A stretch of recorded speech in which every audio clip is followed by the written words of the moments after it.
আপনি কি জানেন আপনার আশেপাশে এমন কিছু মানুষ ঘুরে বেড়াচ্ছে যারা বন্ধু সেজে আপনার ধ্বংসের অপেক্ষা করছে? আপনি হয়তো ভাবছেন তারা আপনার শুভাকাঙ্ক্ষী, কিন্তু বাস্তব হলো তারা আপনার জীবনের সেই গোপন বিষ যা আপনাকে ধীরে ধীরে শেষ করে দিচ্ছে। ২৫০০ বছর আগে আচার্য চাণক্য সতর্ক করে দিয়ে বলেছিলেন, সবাইকে বিশ্বাস করা হলো নিজের হাতে নিজের মৃত্যু পরোয়ানা সই করা। আজকের ভিডিওতে আমরা চাণক্য নীতির সেই ৪ ধরনের ভয়ঙ্কর মানুষের মুখোশ খুলে দেব, যাদের বিশ্বাস করলে আপনাকে শুধু পস্তাতে হবে না, বরং আপনার সাজানো সংসার এবং ক্যারিয়ার তাসের ঘরের মতো ভেঙে পড়তে পারে। বিশেষ করে ৪ নম্বর ব্যক্তিটি আপনার এতটাই কাছের যে তাকে চিনে নিতে না পারলে আপনার সর্বনাশ কেউ আটকাতে পারবে না। আপনি কি তৈরি আপনার জীবনের সবথেকে বড় ভুলটি শুধরে নিতে? তবে চলুন, আজ আমরা শিখব মানুষের ছদ্মবেশে থাকা সেই শত্রুদের চিনে নেওয়ার গোপন মন্ত্র। বন্ধুরা, আপনি কি কখনো এমন কারো সাথে মিশেছেন যার সাথে কথা বলতে গেলেই সে আপনার কান ঝালাপালা করে দেয় অন্যের বদনাম করে?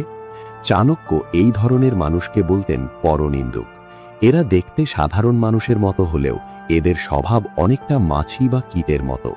মাছি যেমন সুন্দর শরীরের অংশ ছেড়ে পচা ঘায়ের ওপর বসতে পছন্দ করে, এই মানুষগুলো তেমনি আপনার হাজারটা ভালো গুণ ফেলে রেখে আপনার ছোট একটি খুঁত বা দোষ খুঁজে বের করতে ব্যস্ত থাকে। আচার্য চাণক্য তার নীতিশাস্ত্রে এক অমোঘ সত্য বলেছেন, যে ব্যক্তি সারাদিন অন্যের সমালোচনা করে সে আসলে নিজের মনের অন্ধকার থেকে নজর সরানোর চেষ্টা করছে। সে চায় না কেউ তার নিজের দুর্বলতাগুলো দেখুক, তাই সে সুকৌশলে অন্যের চরিত্রকে কালিমা লিপ্ত করে নিজেকে মহান প্রমাণ করতে চায়। ভাবুন তো, আজ যে মানুষটি চা খেতে খেতে আপনার কানে কানে অন্য কারোর গোপন কথা বলছে বা কারোর নিন্দা করছে, আপনি কি একবারও ভেবেছেন সেই মানুষটি যখন আপনার কাছ থেকে উঠবে তখন সে অন্যের কাছে গিয়ে আপনার নামে ঠিক একই কাজ করবে? হ্যাঁ, চাণক্য খুব স্পষ্ট করে বলেছেন, যে অন্যের নামে তোমার কাছে কুৎসা করে সে নিশ্চিতভাবে তোমার নামেও অন্যের কাছে কুৎসা করবে। এদের কোনো আদর্শ নেই, এদের কোনো বিশ্বাস্ততা নেই। এরা আপনার সামনে এক রূপ ধরে থাকে আর আড়ালে অন্য রূপ। এদের সঙ্গ দেওয়া মানে হলো নিজের চরিত্রের ওপর কাদা ছেটানো। তাহলে এমন পরিস্থিতিতে আপনার করণীয় কি? চাণক্য এখানে ৩টি জবরদস্ত সমাধানের কথা বলেছেন। যখনই কেউ আপনার সামনে অন্যের বদনাম শুরু করবে তখনই কথা ঘুরিয়ে দিন অথবা সেখান থেকে উঠে যান। মনে রাখবেন, অন্যের নিন্দা শোনা মানেই হলো নিজের অবচেতন মনে বিষ ঢেলে দেওয়া। এই ধরনের মানুষ আপনাকে কারো সম্পর্কে ভুল ধারণা দিতে পারে। চাণক্য বলেছেন, কানে শুনে কাউকে বিচার করা হলো মূর্খামি। নিজের বুদ্ধিতে মানুষকে চিনতে শিখুন।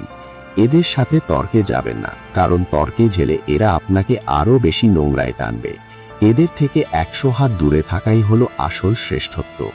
চাণক্য বলতেন, একটা সাপের সাথে থাকা সম্ভব, কিন্তু একজন কুচক্রী পরনিন্দুকের সাথে এক মুহূর্ত থাকাও বিপজ্জনক। কারণ সাপ একবার ছোবল দেয়, কিন্তু এই মানুষগুলো তিল তিল করে আপনার সম্মান এবং মানসিক শান্তি নষ্ট করে দেয়।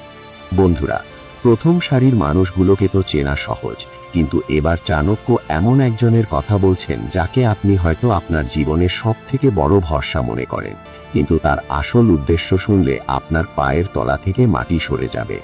আপনি কি কখনো এমন কাউকে দেখেছেন যে আপনার বিপদে এক পাও এগোয় না, কিন্তু আপনার সুসময়ে সে সবার আগে সামনে এসে দাঁড়ায়? আচার্য চাণক্য এই ধরনের মানুষদের বলতেন স্বার্থান্ধ। এরা সেই সব মানুষ যারা আপনার সাথে মেশে আপনার গুণ দেখে নয়, বরং আপনার পদমর্যাদা, আপনার ক্ষমতা বা আপনার সম্পদ দেখে। চাণক্য খুব কঠোরভাবে বলেছেন, স্বার্থের জন্য যে মানুষ কাছে আসে কাজ শেষ হলেই সে বিষধর সাপের মতো আপনাকে ছোবল দেবে। এরা হলো মানসিক শতরঞ্জ খেলায়